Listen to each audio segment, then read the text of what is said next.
2011 সালে আমি মন্ত্রণালয় থেকে সনদ আনছি আমার বাবার কমান্ডারের সাহায্যে।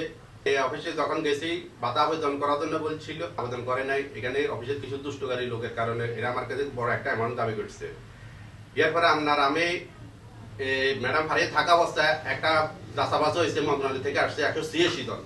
186 জন 185 জনের ভাতা পায়, কিন্তু আমি ভাতা পাই না। আর 122 জনের বিরুদ্ধে অভিযোগ আছে। এটা রাষ্ট্রের কাছে, ছাত্রদের কাছে, সবার কাছে, জাতির কাছে, সবার কাছে আমি এই বিচার চাই। কেন আমরা এখান থেকে বঞ্চিত? কাছে প্রধান উপদেষ্টা সরকার ছাত্রদের কাছে আমি এটা বিচার চাই। কেন আমরা মুক্তিযুদ্ধ, কেন আমরা এগুলো থেকে বঞ্চিত?